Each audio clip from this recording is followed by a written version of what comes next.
Hi friends, ಎಲ್ಲರಿಗೂ ನಮಸ್ಕಾರ. ನಾವು ಇವತ್ತು ಮಾಡುವ ರೆಸಿಪಿ ಕಡಲೆಕಾಳಿನ ಕಾಳು ಗೊಜ್ಜು. ಇದು ಮಾಡೋದು ತುಂಬ ಈಸಿ. ಯಾವಾಗಲೂ ಸಾರೆ ಎಲ್ಲ ಈ ಥರ ಕಾಳು ಗೊಜ್ಜು ಮಾಡಿಕೊಂಡು ತಿನ್ನೋದ್ರಿಂದ ತುಂಬ ಚೆನ್ನಾಗಿರುತ್ತೆ. ದೋಸೆಗೆ, ಚಪಾತಿಗೆ, ಪೂರಿಗೆ ಎಲ್ಲದಕ್ಕೂ ತುಂಬ ಒಳ್ಳೆ ಕಾಂಬಿನೇಷನ್ ಇದು.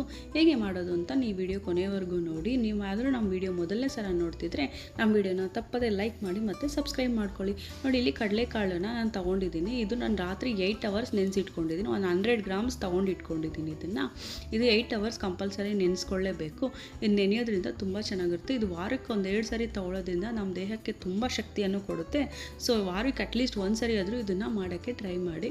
ನೋಡಿ, ನೆನೆಸಿರುವಂತಹ ಕಾಳನ್ನು ಒಂದು ಕುಕ್ಕರಿಗೆ ಸೇರಿಸ್ಕೊಳ್ತಾ ಇದ್ದೀನಿ. 8 hours ನೆನೆಸಿದ್ನಲ್ಲ, ಅದು 1 ಕಪ್ಪು ನಾನು ಕಡಲೆನ ತೊಗೊಂಡಿದ್ದೀನಿ. ಅದೇ ಕಪ್ಪಲ್ಲಿ 2 ಕಪ್ಪು ವಾಟರ್ನ ಸೇರಿಸ್ಕೊಳ್ತಾ ಇದ್ದೀನಿ. ಇದೇ ಥರ ಹಾಕ್ಕೊಳ್ಳಿ. ಜಾಸ್ತಿ ಹಾಕ್ಕೊಂಡ್ರೂ ಅದು ಬರಲ್ಲ, ಮತ್ತು ಕಮ್ಮಿ ಹಾಕ್ಕೊಂಡ್ರೂ ಸೀದೋಗುತ್ತೆ. ಸೊ ಅದಕ್ಕಾಗಿ 1 ಕಪ್ಗೆ 2 ಕಪ್ ಸೇರಿಸ್ಕೊಂಡು ಕುಕ್ಕರ್ನಲ್ಲಿ ಕ್ಲೋಸ್ ಮಾಡಿಬಿಟ್ಟು 2-3 ವಿಷಿಲು ಚೆನ್ನಾಗಿ ಬೇಯಿಸ್ಕೊಳ್ಳಿ.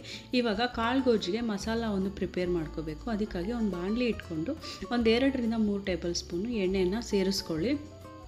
ಎಣ್ಣೆ ಬಿಸಿ ಆಗ್ತಾಯಿದೆಯಲ್ವ, ಇವಾಗ ಒಂದು ಅರ್ಧ ಆನಿಯನ್ನು ಮತ್ತು ಒಂದು ಸ್ವಲ್ಪ ಶುಂಠಿ ಮತ್ತು ಬೆಳ್ಳುಳ್ಳಿ ಸ್ವಲ್ಪನೇ ಹಾಕ್ಕೊಂಡು ಚೆನ್ನಾಗಿ ಫ್ರೈ ಮಾಡ್ಕೊಳ್ಳಿ. ನಿಮಗೆ ಬೆಳ್ಳುಳ್ಳಿ ಈರುಳ್ಳಿ ಇಷ್ಟ ಇಲ್ಲ ಅಂದರೆ ಸ್ಕಿಪ್ ಮಾಡ್ಕೋಬೋದು.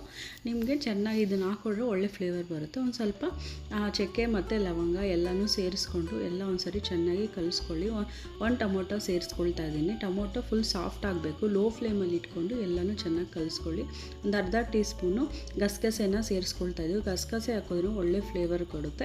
ಮತ್ತು ಒಂದು ಪುಟಾಣಿ ಅಥವಾ ಹುಳ್ಗಡ್ಲೆ ಅಂತೀವಲ್ಲ, ಅದನ್ನು ಸೇರಿಸ್ಕೊಂಡು ಕಡಲೆಪಪ್ಪು ಅದನ್ನು ಸೇರಿಸ್ಕೊಂಡು ಎಲ್ಲನೂ ಒಂದು ಸರಿ ಕಲಿಸ್ಕೊಳ್ತಾ ಇದ್ದೀವಿ. ಕಡಲೆಪಪ್ಪು ಹಾಕೋದ್ರಿಂದ ತಿಕ್ನೆಸ್ ಬರುತ್ತೆ. ಅದಕ್ಕಾಗಿ ಇವಾಗ ಒಂದು ಟೇಬಲ್ ಸ್ಪೂನು ಕೊರಿಯಾಂಡರ್ ಪೌಡರು, ಧನಿಯಾ ಪೌಡರು ಮತ್ತು 1/4 ಟೇಬಲ್ ಸ್ಪೂನು ಅಚ್ಕಾರದ ಪುಡಿನೂ ಸೇರಿಸ್ಕೊಂಡು ಇವಾಗ ಎಲ್ಲನೂ ಅದು ರೋಸ್ಟಾಗಿ ತಣ್ಣಗಾಗಬೇಕು. ಸೈಡ್ಗೆ ಇಟ್ಕೊಂಡು ಮಿಕ್ಸಿ ಜಾರಲ್ಲಿ ಕೊತ್ತಂಬರಿನೂ ಮತ್ತು ಹಸಿ ಕೊಬ್ಬರಿ ಒಂದು ಅರ್ಧ ಕಪ್ ತೊಗೊಂಡಿದ್ದೀನಿ ಚಿಕ್ಕದಾಗಿ. ಇದನ್ನು ಒಂದು ಸರಿ ಬ್ಲೆಂಡ್ ಮಾಡ್ಕೊಳ್ಳಿ. ಈ ಥರ ಸಾಫ್ಟ್ ಆದಮೇಲೆ ಮತ್ತು ನಾವು ಇಷ್ಟೊತ್ತು ಮಸಾಲೆನ ಬೇಯಿಸ್ಕೊಂಡು ಇಟ್ಕೊಂಡಿದ್ವಲ್ಲ, ಫ್ರೈ ಮಾಡಿ ಇಟ್ಕೊಂಡಿದ್ವಲ್ಲ, ಅದನ್ನು ಒಂದು ಸ್ವಲ್ಪ ನೀರು ಹಾಕ್ಕೊಂಡು ಚೆನ್ನಾಗಿ ಈ ಥರ ಸ್ಮೂತಾಗಿ ಮಸಾಲ ಪೇಸ್ಟ್ನ ಹಾಕ್ಕೊಂಡು ಒಂದು ಸೈಡ್ಗೆ ಇಟ್ಕೊಂಡು ಇವಾಗ ಒಂದು ಕುಕ್ಕರ್ ಅಥವಾ ಏನಾದ್ರು ಮಾಡಿಕೊಂಡು ನೋಡಿ, ಬೇಯಿಸಿರುವಂತಹ ಚೆನ್ನನ್ನು ನೋಡಿ ಈ ಥರ ಚೆನ್ನಾಗಿ ಬೆಂದಿದೆ. ಅದನ್ನು ಒಂದು ಸ್ವಲ್ಪ ಸೈಡ್ಗೆ ಇಟ್ಕೊಂಡು ಇವಾಗ ಒಂದು ಕುಕ್ಕರ್ನ ತೊಗೊಂಡು 2 ಟೀ ಸ್ಪೂನು ಆಯಿಲನ್ನು ಸೇರಿಸ್ಕೊಳ್ತಾ ಇದ್ದೀನಿ.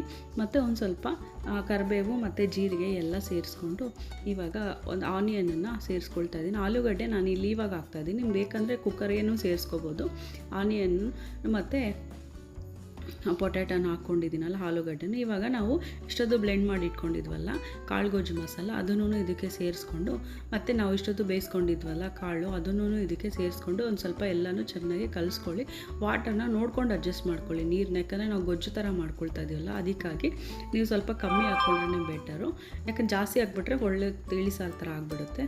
ಸೊ ಇವಾಗ ರುಚಿಗೆ ತಕ್ಕಷ್ಟು ಸಾಲ್ಟನ್ನು ಸೇರಿಸ್ಕೊಳ್ತಾ ಇದ್ದೀನಿ.